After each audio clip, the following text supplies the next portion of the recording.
Hello friends, welcome to my YouTube channel SKG सामान्य ज्ञान। आप हमारे चैनल को सब्सक्राइब करें, बेल आइकन जरूर प्रेस करें। आज हम आपके सामने जो है वो नॉन आईसीडीएस सिलेबस जो है 50 मार्क्स का वो मॉक टेस्ट लेकर आए हैं। तो शुरू करते हैं। पहला प्रश्न है, निम्नलिखित में से किस जिले का क्षेत्रफल सबसे कम है? ए चंबा, बी कांगड़ा, सी मंडी, डी कुल्लू। निम्नलिखित में से किस जिले का क्षेत्रफल सबसे कम है? किसका एरिया जो है वो सबसे कम है? ए चंबा, बी कांगड़ा, सी मंडी, डी कुल्लू। आंसर देखते हैं। तो सबसे कम क्षेत्रफल जो है वो मंडी जिले का है इन चारों में से। वैसे तो सबसे कम क्षेत्रफल हमीरपुर जिले का है 1118 वर्ग किलोमीटर, लेकिन इन चार जिलों में सबसे कम क्षेत्रफल जो है वो मंडी जिले का है। मंडी जिले का जो क्षेत्रफल है वो है 3950 स्क्वायर किलोमीटर। चंबा का है 6528 स्क्वायर किलोमीटर। ठीक है, चंबा जो है वो सेकंड सबसे बड़ा जिला है लाहौल स्पीति के बाद। ठीक है, किन्नौर तीसरे नंबर पे आता है। कुल्लू का 5503 वर्ग किलोमीटर और कांगड़ा का जो है वो 5739 वर्ग किलोमीटर। कहने का मतलब ये है कि सबसे बड़ा जिला लाहौल स्पीति और उसके बाद चंबा का नंबर आता है। ठीक है, और सबसे छोटा इन चारों में वो मंडी है। चारों में सिर्फ चार की बात की गई है यहाँ पे। अगला प्रश्न है, आरंभिक काल में बैजनाथ किस नाम से जाना जाता था? तो बैजनाथ का पुराना नाम क्या था? बैजनाथ जो है वो कांगड़ा जिले में स्थित है। ए मनियुका, बी कीरग्राम, सी वैद्यनाथ, डी अंगकोर। ए मनियुका, बी कीरग्राम, सी वैद्यनाथ, डी अंगकोर। आंसर देखते हैं। तो जो है बैजनाथ का प्राचीन नाम जो है वो कीरग्राम है। अगला प्रश्न, क्वेश्चन नंबर 3, बक्सर का युद्ध किस वर्ष लड़ा गया था? बक्सर का युद्ध किस वर्ष लड़ा गया था? ए 1556, बी 1761, डी 1757, डी 1764। ये सभी बहुत इंपॉर्टेंट डेट्स हैं। ए 1556, बी 1761, सी 1757, डी 1764। आंसर देखते हैं। तो बक्सर का युद्ध जो है वो 1764 में लड़ा गया था। और ये युद्ध जो लड़ा गया था वो 3 लोग इकट्ठे थे। बंगाल के नवाब थे मीर कासिम, मुगल बादशाह शाह आलम और अवध के नवाब शुजाउद्दौला। ये 3 लोग जो थे उन्होंने अंग्रेजों के खिलाफ जो है वो बक्सर का युद्ध जो है वो लड़ा था, लेकिन इसमें इन तीनों की पराजय हुई थी। ठीक है, और तब से जो है अंग्रेज जो है वो एक सुप्रीम का पावर के तौर पे उभरे हैं भारत में। 1757 जो है वो पलासी की लड़ाई है, सिराजुद्दौला। ठीक है, और 1761 पानीपत का तीसरा युद्ध है और 1556 पानीपत का दूसरा युद्ध है। 1526 में पानीपत का पहला लड़ाई लड़ी गई थी। अगला प्रश्न है, भारत की तीनों सेनाओं का सर्वोच्च कमांडर कौन होता है? ठीक है, सुप्रीम कमांडर कौन होता है भारत की तीनों सेनाओं का? ए प्रधानमंत्री, बी भारत का सर्वोच्च न्यायालय का जो चीफ जस्टिस होता है, सुप्रीम कोर्ट के जो चीफ जस्टिस होते हैं वो, सी लोकसभा अध्यक्ष, या डी भारत का राष्ट्रपति। तो आंसर देखते हैं। भारत की तीनों सेनाओं का जो सर्वोच्च कमांडर होता है वो होता है भारत का राष्ट्रपति। ठीक है, प्रेसिडेंट ऑफ इंडिया। भारत की पहली बोलती फिल्म 1931 में बनी थी। भारत की पहली बोलती फिल्म, पहली टॉकी मूवी, वो कौन सी थी? A Neelkamal, B Shakuntala, C Alamara, D none of दीस।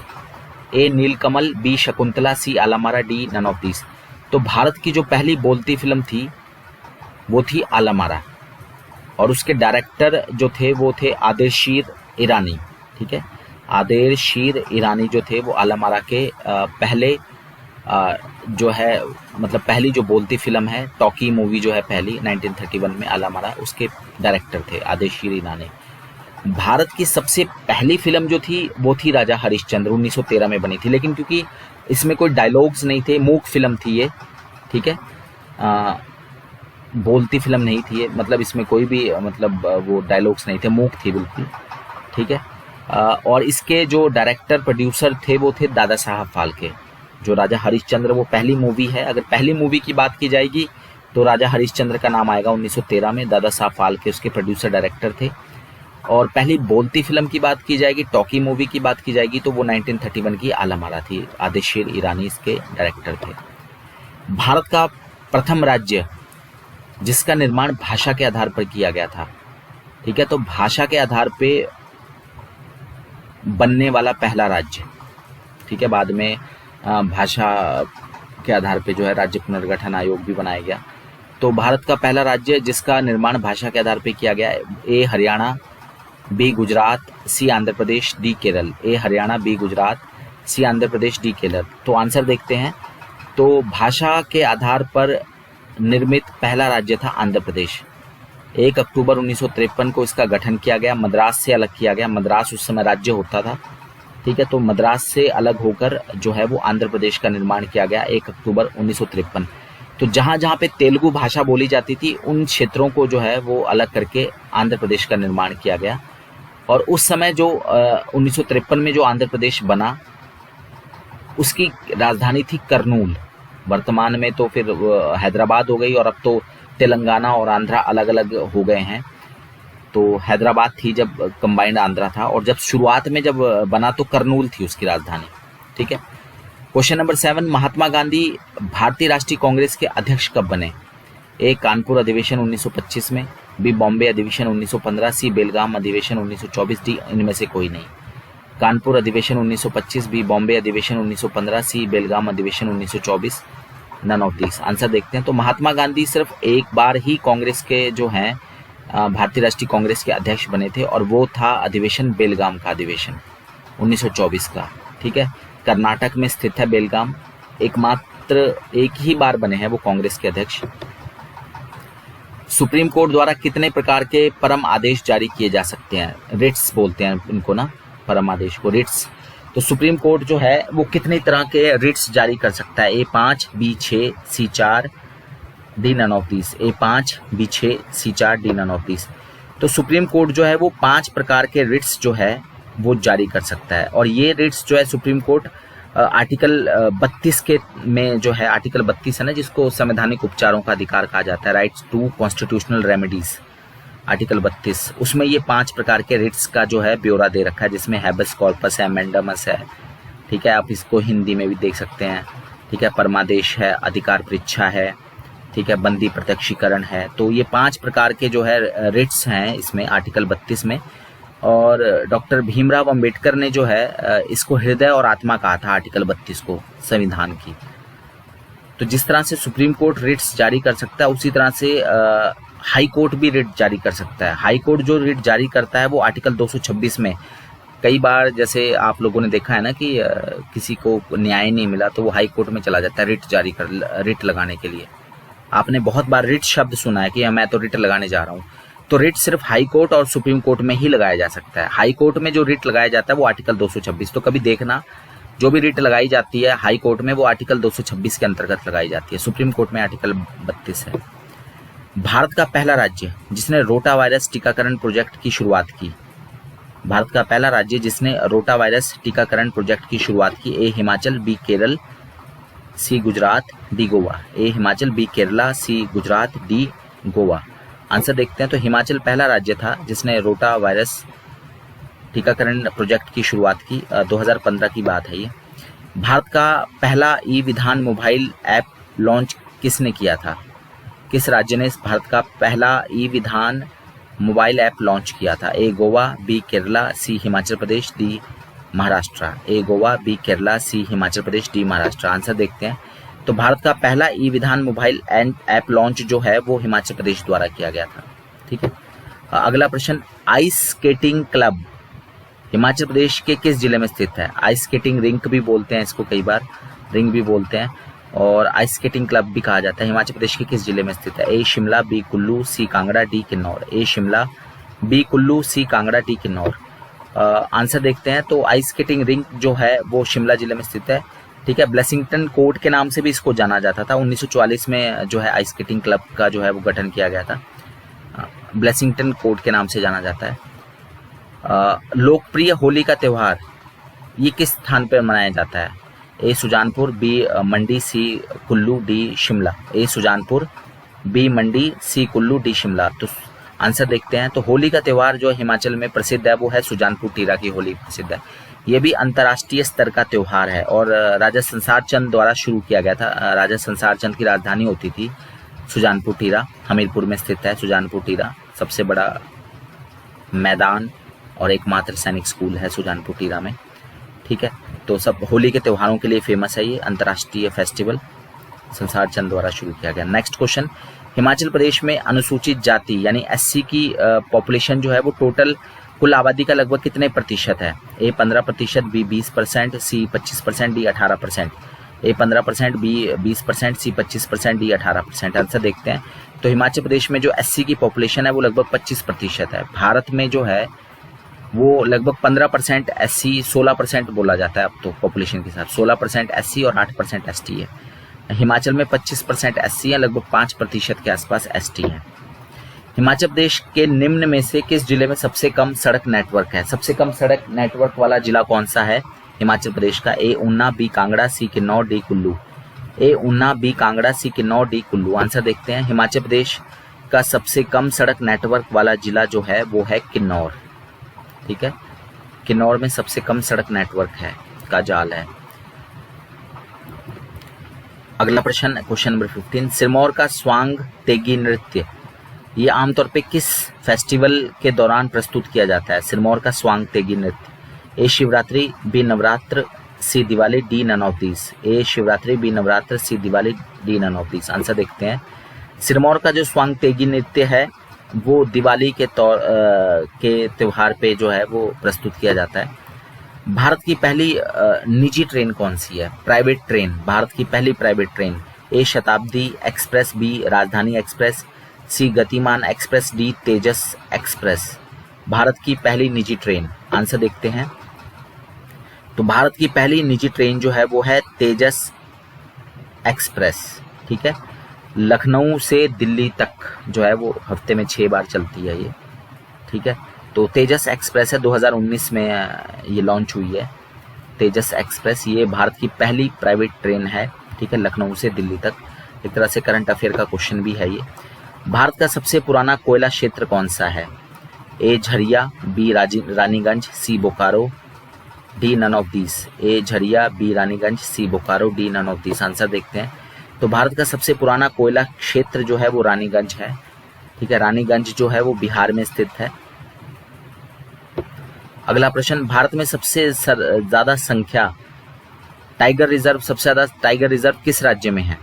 ठीक है, सर्वाधिक संख्या में टाइगर रिजर्व जो है भारत में किस राज्य में स्थित है? A Madhya Pradesh, B Uttar Pradesh, C Madhya Pradesh, D none of these. A Madhya Pradesh, B Uttar Pradesh, C Madhya Pradesh, D none of these. Answer देखते हैं। भारत में सर्वाधिक संख्या में टाइगर रिजर्व जो मौजूद हैं वो है मध्य प्रदेश में।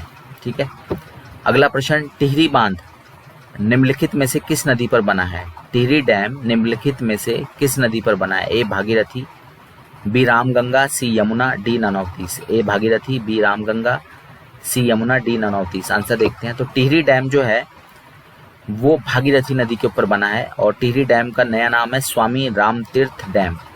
ठीक है, 261 मीटर ऊंचा है ये बांध और ये भारत का सबसे ऊंचा बांध माना जाता है। ठीक है, 261 मीटर इसकी हाइट है टिहरी डैम की। ठीक है, भागीरथी नदी के ऊपर है, स्वामी रामतीर्थ डैम के नाम से प्रसिद्ध है। किस देश के साथ भारत की सबसे लंबी अंतर्राष्ट्रीय सीमा लगती है? यानी कि भारत का सबसे लंबा बॉर्डर किस देश के साथ हम शेयर करते हैं? ए चीन, बी पाकिस्तान, सी नेपाल, डी बांग्लादेश। ए चीन, बी पाकिस्तान, सी नेपाल, डी बांग्लादेश। आप जानते हैं चीन के साथ मैकमोहन रेखा है हमारी और पाकिस्तान के साथ जो है रेड क्लिफ लाइन है हमारी। ठीक है, लेकिन ना तो हमारा बॉर्डर सबसे ज़्यादा पाकिस्तान के साथ लगता है ना चीन के साथ। सबसे ज़्यादा जो हमारा बॉर्डर है वो है बांग्लादेश के साथ। 4096 किलोमीटर लंबा है क्योंकि कटी फटी रेखाएं हैं। राष्ट्रीय विज्ञान दिवस हर साल किस तारीख को मनाया जाता है? यानी जो नेशनल साइंस डे है वो कब मनाते हैं हम? ए 26 जनवरी, बी 8 फरवरी, सी 12 फरवरी, डी 28 फरवरी। ए 26 जनवरी, बी 8 फरवरी, डी 12 फरवरी, डी 28 फरवरी। आंसर देखते हैं। नेशनल साइंस डे जो है वो 28 फरवरी को मनाया जाता है हर वर्ष और ऐसा कहा जाता है कि 1928 में 28 फरवरी को 1928 में रमन इफेक्ट की खोज की थी सीवी रमन ने। और आप जानते ही हैं 1930 में इनको नोबेल प्राइज जो है वो फिजिक्स के लिए नोबेल प्राइज मिला है सीवी रमन को। ठीक है, चंद्रशेखर वेंकट रमन, सीवी रमन। और 28 फरवरी को क्योंकि इन्होंने रमन इफेक्ट की खोज की थी 1928 में, इसलिए हम 28 फरवरी को राष्ट्रीय विज्ञान दिवस के तौर पे मनाते हैं। 10 रुपए के नोट पर किसके साइन होते हैं? वित्त मंत्री, सचिव वित्त मंत्रालय, गवर्नर भारतीय रिजर्व बैंक, सचिव वित्त आयोग। वित्त मंत्री, बी सचिव वित्त मंत्रालय, सी गवर्नर भारतीय रिजर्व बैंक, डी सचिव वित्त आयोग। आंसर देखते हैं। तो जो भारतीय रिजर्व बैंक का गवर्नर है उसके साइन होते हैं 10 रुपए के नोट पे। और कौन है वर्तमान में गवर्नर आरबीआई का? आप कमेंट बॉक्स में लिख सकते हैं। ठीक है, ये बहुत इंपॉर्टेंट क्वेश्चन है। अगला क्वेश्चन, पाकिस्तान तथा भारत के बीच शिमला समझौता कब हुआ? ए 2 जुलाई 1972, बी 15 अगस्त 1976, सी 26 जनवरी 1972, डी 25 अप्रैल 1975। 2 जुलाई 1972, 15 अगस्त 1976, 26 जनवरी 1972, 25 अप्रैल 1975। आंसर देखते हैं। पाकिस्तान और भारत के बीच में जो शिमला समझौता हुआ है वो है 2 जुलाई 1972 को हुआ। उस समय की तत्कालीन प्रधानमंत्री इंदिरा गांधी और पाकिस्तान के प्रधानमंत्री जुल्फिकार अली भुट्टो के बीच में हुआ था ये समझौता। इसको जो है वो शिमला समझौते के नाम से जानते हैं। और जैसा कि आप जानते हैं ये 1971 का जो भारत पाकिस्तान युद्ध है उसके बाद ये शिमला समझौता 1972 में हुआ था। भारत चीन के युद्ध के बाद 1963 में कोलंबो समझौता हुआ है। और भारत पाकिस्तान का जो 1965 का युद्ध है, लाल बहादुर शास्त्री ने ताशकंद समझौता किया था 10 जनवरी को वहां पे जाकर। उसके अगले दिन ही उनकी मृत्यु हो गई थी। ताशकंद जो है वो उज्बेकिस्तान की राजधानी है। ठीक है, तो 1965 के युद्ध के बाद 66 में ताशकंद समझौता हुआ था। और उस समय ताशकंद, अभी तो वर्तमान में उज्बेकिस्तान की राजधानी है, उस समय ताशकंद जो था वो भूतपूर्व सोवियत संघ का हिस्सा था। लाल बहादुर शास्त्री स्टेडियम कहाँ पर स्थित है? ए हैदराबाद, बी मुंबई, सी दिल्ली, डी चेन्नई। ए हैदराबाद, बी मुंबई, सी दिल्ली, डी चेन्नई। आंसर देखते हैं। तो लाल बहादुर स्टेडियम जो है वो हैदराबाद में स्थित है। ठीक है, हैदराबाद में स्थित है। इंडियन नेशनल कांग्रेस की पहली महिला अध्यक्ष कौन थी? भारतीय राष्ट्रीय कांग्रेस की पहली महिला अध्यक्ष कौन थी? A Annie Besant, B Shrimati Vijayalakshmi Pandit, C Kamala Nehru, D Sarojini Naidu. A Annie Besant, B Shrimati Vijayalakshmi Pandit, C Shrimati Kamala Nehru, D Shrimati Sarojini Naidu. Answer देखते हैं। तो भारतीय राष्ट्रीय कांग्रेस की पहली महिला अध्यक्ष जो थी वो थी एनी बेसेंट। और ये 1917 के कोलकाता अधिवेशन में अध्यक्ष बनी थी। ठीक है, भारतीय नहीं थी ये। तो भारतीय महिला जो भारतीय राष्ट्रीय कांग्रेस की अध्यक्ष बनी थी वो थी सरोजिनी नायडू। 1925 में कानपुर का जो अधिवेशन हुआ था वहां पर बनी थी सरोजिनी नायडू। एनी बेसेंट 1917 के कोलकाता अधिवेशन में। भारतीय संसद के किस सदन के 1/3 सदस्य हर 2 साल बाद रिटायर हो जाते हैं? A Lok Sabha, B Rajya Sabha, C Vidhan Sabha, D none of this. A Lok Sabha, B Rajya Sabha, D C Vidhan Sabha, D none of this. Answer देखते हैं। तो भारतीय संसद के जो अपर हाउस है Lok Sabha, sorry Rajya Sabha, lower house Lok Sabha है और अपर हाउस जो है वो उच्च सदन जो है वो राज्यसभा है। तो वहां पर जो है हर 2 साल बाद जो है वो 1/3 मेंबर जो है रिटायर हो जाते हैं, जिनको 6-6 साल हो जाता है। तो हर 2-2 साल बाद चुनाव होते हैं। ठीक है, तो 6 साल के लिए जो ये है एक सदस्य चुना जाता है। ठीक है, और 2 साल बाद जो है 1/3 मेंबर को रिटायर कर दिया जाता है। तो परमानेंट हाउस है एक तरह से ये। गुरु गोविंद सिंह सिखों के कौन से गुरु थे? ए पहले, बी 10वें, सी छठे, डी तीसरे। ए पहले, बी 10वें, सी छठे, डी तीसरे। तो गुरु गोविंद सिंह जो है वो सिखों के 10वें और अंतिम गुरु हैं। ठीक है, गुरु परंपरा में 10 ही गुरु हैं सिखों के। ठीक है, तो 10वें और अंतिम गुरु जो है वो गुरु गोविंद सिंह है। पटना में इनका जन्म हुआ था, पटना साहिब में। अजंता एलोरा की गुफाएं किस राज्य में स्थित हैं? अजंता एलोरा की गुफाएं किस राज्य में स्थित है? ए महाराष्ट्र, बी उत्तर प्रदेश, सी राजस्थान, डी गुजरात। ए महाराष्ट्र, बी उत्तर प्रदेश, सी राजस्थान, डी गुजरात। आंसर देखते हैं। तो अजंता एलोरा की जो गुफाएं हैं वो महाराष्ट्र में स्थित है, औरंगाबाद के पास। महाराष्ट्र में औरंगाबाद के पास जो है वो अजंता एलोरा की गुफाएं जो हैं वो स्थित हैं। अगला प्रश्न, भारत में किसके सर्वाधिक भंडार हैं? यूरेनियम के, थोरियम के, प्लूटोनियम के, कि टंगस्टन के? टंगस्टन जो है वो बल्ब का फिलामेंट है। ठीक है, कई बार पूछते हैं ना कि बल्ब का फिलामेंट जो है वो किस चीज से बना होता है, तो वो टंगस्टन से बना होता है। बाकी जो चीज़ें हैं जैसे नाइक्रोम, हीटर की तार जो है वो नाइक्रोम से बनी होती है। यूरेनियम, थोरियम और प्लूटोनियम, ठीक है, ये जो है ये एक तरह से न्यूक्लियर जो एक तरह से रेडियो एक्टिव एलिमेंट्स हैं। ये न्यूक्लियर बॉम्ब बनाने के लिए काम आते हैं ये, और न्यूक्लियर रिएक्टर में भी काम आते हैं ये यूरेनियम, थोरियम और प्लूटोनियम। तो भारत में सबसे ज़्यादा भंडार जो हैं वो हैं थोरियम के, ठीक है, और केरल में है ये सबसे ज़्यादा भंडार। केरल में थोरियम का सबसे ज़्यादा उत्पादन भी जो है वो भंडार भी जो है थोरियम के सबसे ज़्यादा केरल में है। निम्नलिखित में से कौन सा व्यक्ति जो था वो अनपढ़ था पूरी तरह से, वो कभी स्कूल नहीं गया था, एक तरह से अनपढ़ था वो? औरंगजेब, शाहजहां, जहांगीर या अकबर? ए औरंगजेब, बी शाहजहां, सी जहांगीर, डी अकबर। तो इसका उत्तर है अकबर, ठीक है। अकबर जो है वो एक तरह से निरक्षर व्यक्ति था, कभी जो है वो उसने स्कूली शिक्षा ग्रहण नहीं की थी वो कभी, ठीक है, अनपढ़ था एक तरह से अकबर। उसी प्रकार से अलाउद्दीन खिलजी भी वैसे ही था।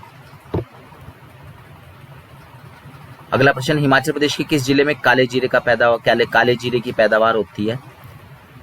ए लाहौल स्पीति, बी कांगड़ा, सी किन्नौर, डी कुल्लू। ए लाहौल स्पीति, बी कांगड़ा, सी किन्नौर, डी कुल्लू। तो आंसर देखते हैं, हिमाचल प्रदेश के किन्नौर जिले में जो है वो काले जीरे की जो है पैदावार होती है। अगला प्रश्न, मंडी कस्बे की स्थापना किसने की थी?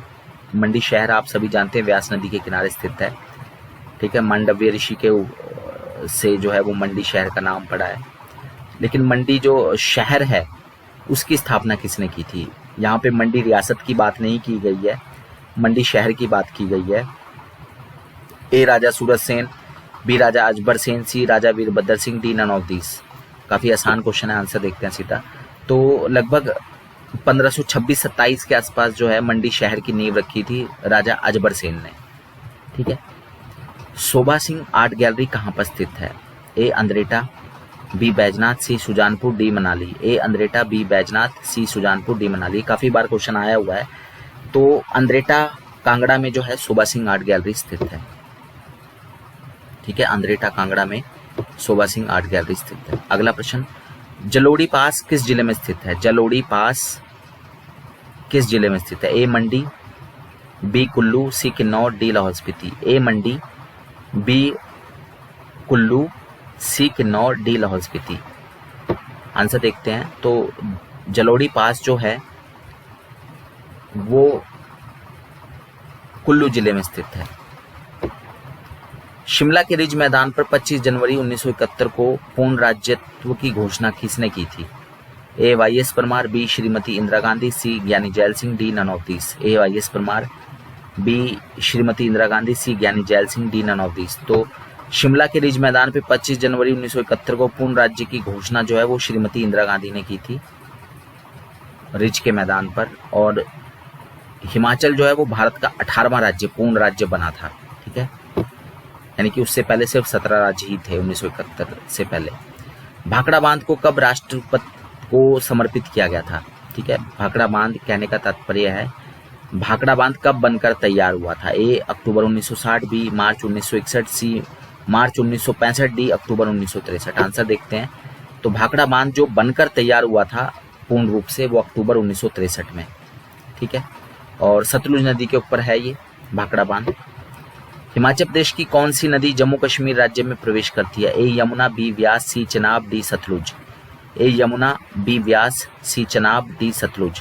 तो आंसर देखते हैं। तो चिनाब नदी जो है वो संसारी नाले के पास पांगी से जो है वो जम्मू कश्मीर में प्रवेश करती है।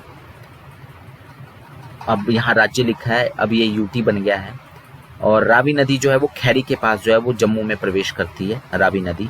पर यहाँ क्योंकि रावी नदी ऑप्शन में नहीं है, चिनाब नदी संसारी नाले से पांगी से जो है वो जम्मू कश्मीर में प्रवेश करती है, ठीक है।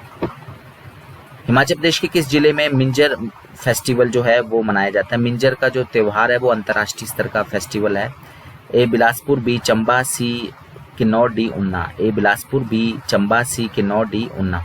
तो मिंजर मेला जो है वो चंबा जिले में मनाया जाता है और बल्कि बड़ी इम्पोर्टेंट चीज़ है शायद। अभी जो है उसका समापन हो रहा होगा मिंजर फेस्टिवल का, ठीक है, संडे के दिन। कुल्लू देश की कहानी के लेखक कौन है? ठीक है, A Lalchand Prarthi, B Rahul Sankrityayan, C V S Agarwal, D Moluram Thakur. A Lalchand Prarthi, B Rahul Sankrityayan, C V S Agarwal, D Moluram Thakur. तो कुल्लू देश की कहानी जो है उसके लेखक हैं लालचंद प्रार्थी। ठीक है, ये कुल्लू के पहले कैबिनेट जो है राज्य कैबिनेट मंत्री भी हैं। ठीक है, मतलब जिले से एक जो राज्य कैबिनेट है उसके पहले मंत्री, कैबिनेट मंत्री बनने वाले पहले व्यक्ति कुल्लू जिले से।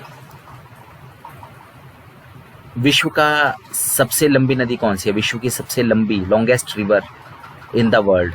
ए Amazon, B Nile, C Ganga, D Thames. A Amazon, B Nile, C Ganga, D Thames. तो विश्व की सबसे लंबी नदी जो है वो नील नदी है।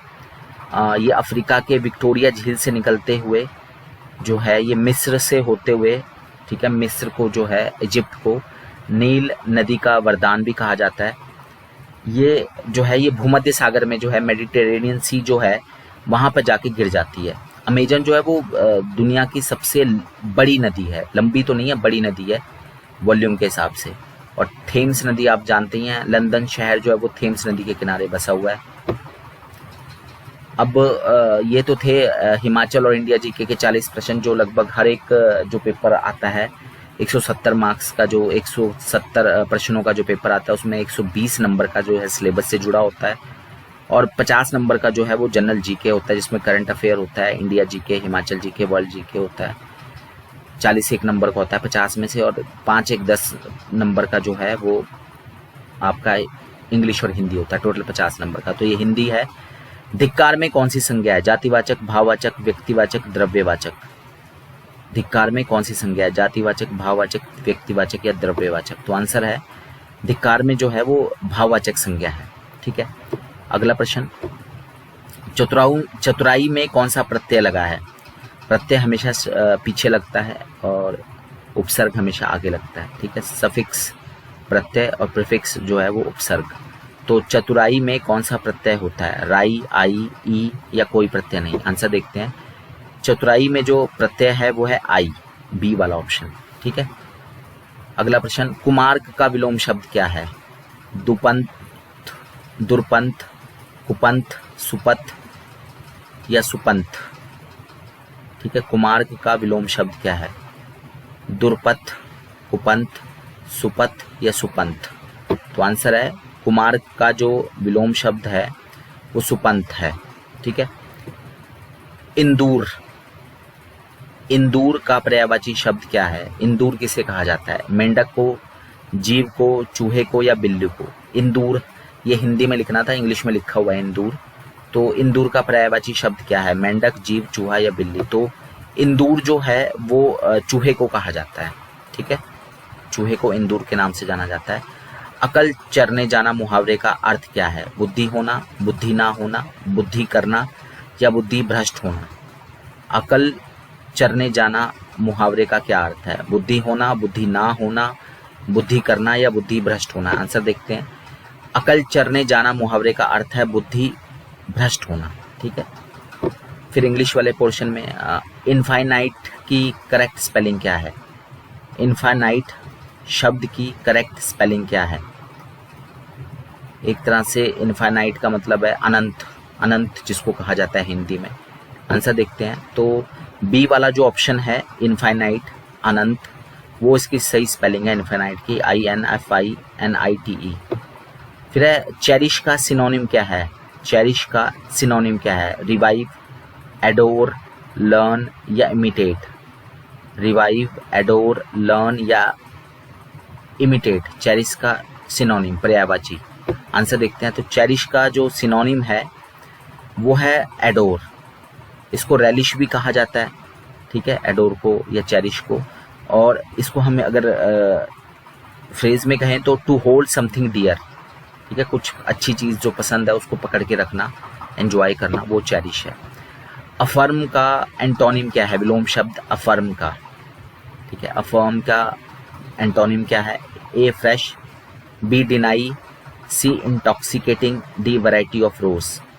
A fresh, B deny, C intoxicating, D variety of rose? Answer देखते हैं। तो अफर्म का जो एंटोनिम है वो है डिनाई, रिफ्यूज करना। ठीक है, question number 49, he died from want dash medical aid.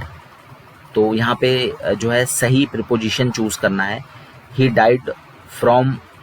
ठीक है, तो यहाँ आएगा he died from want of medical aid. ठीक है, ऑफ आएगा यहाँ पे। और लास्ट क्वेश्चन है, विक्सन का मैस्कुलिन शब्द क्या है?